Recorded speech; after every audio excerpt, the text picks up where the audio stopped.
অনারিসুহু মা ইয়াকুলু, এবং ও যা বলে ওর সব কথার অরিস আমি, মানে ওর সব কথা আমি সংরক্ষণ করে রেখেছি, ওর সব কথাগুলি আমার কাছে সংরক্ষিত রয়েছে। ওই আতেনা ফারদা, এবং সে আমার কাছে একা আসবে।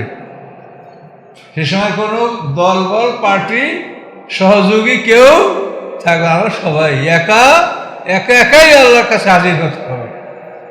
কাজে দুনিয়ায় তো আমরা কোনো সমস্যা হলেই আমরা দলবল নিয়ে এক জায়গায় যাই, একটা মনোবল বা একটা মনের দিকে একটা দুর্বলতা কমে, কিন্তু আল্লাহ বলেন সেদিন সকলেই আমার কাছে একা একই আসবে। কিন্তু আপনার সাথে একটা জিনিস থাকবে, সেটা হলো আপনার আমল নামা, এই বাতাকা আইডেন্টি কার্ড আপনার গলায় থাকবে। কাজে এই কার্ডটা ফিল আপ আছে কিনা দেখেন। এটা ফিল আপ করতে হবে কি দিয়া? কোরআনে যা আছে এটা দিয়ে এটা ফিল আপ করতে। কথা বলতে পারছেন? আপনারা যদি ফর্ম দেয় যে ফিল আপ করেন, তো ফিল আপ করবেন কি দিয়ে? আপনাকে ইনস্ট্রাকশন দেওয়া হবে না যে এই দিয়ে ফিল আপ করো, একটা খাতা দেওয়া হয়েছে, এটা এই খাতাটা লেখো, কি দিয়ে লেখবা? এটা প্রশ্ন মতো থাকবে না?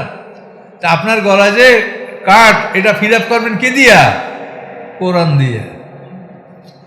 আজকে সন্ধ্যার পর আমার এক সৌত আমার কাছে অভিযোগ করে, চাকরি করে আর কি, বাহিনীতে আর কি। তো বলে যে এক হুজুরে খালি হাদিস দিয়ে ওয়াজ করে। তা আমি বললাম যে হুজুর আপনি একটু কোরআন দিয়া একটু কয়েন, কোরআন থেকে কিছু বলেন। বলে কোরআন থেকে বললে ভয় লাগে, কোরআন গবেষণা করে আনলো গোমরা হয়ে যায়। কথা বলছেন? সে বক্তা সাহেব ইউটিউবে তার কথা যে শুনছে, সে বলছে যদি একটু কোরআন থেকে বলেন, তাহলে কোরআন নিয়ে গবেষণা করলে আনলো গোমরা হয়ে যায়। তাহলে এখন দেখেন যে মানুষের কি অবস্থা।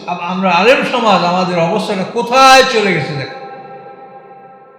মানুষ পড়া শুরু করে হাদিস থেকে, কোরআনের কাছে আসে না, যার জন্য এত মতভেদ এবং কোনো জ্ঞানই আসবে না। আপনি কোরআন ছাড়া কোনো জ্ঞানই পাবেন, এটি জ্ঞানের সমুদ্র, এখানেই সব জ্ঞান, পৃথিবীতে আর কিছু নাই। আমার এক শিক্ষক ছিলেন ঢাকা ইউনিভার্সিটির ইংলিশ ডিপার্টমেন্টের, আব্দুল মোনেম খান। উনি ইংলিশ ডিপার্টমেন্টের টিচার ছিলেন। তো উনি ক্লাসে আসলে প্রতিদিন ঘুরে ঘুরে একটা কথা বলতেন যে আমি পৃথিবীর সব দেশে গেছি, আমি পৃথিবীর সব পড়েছি, আমি সব দেখেছি। এই পৃথিবীতে একটা জিনিস আছে, সেটা হচ্ছে কোরআন, আর কিছু এই পৃথিবীতে নাই। অবাক কাণ্ড, কত বড় মহাজ্ঞানী মানুষ। আর এখনকার সমাজের খবর হলো যত উচ্চশিক্ষিত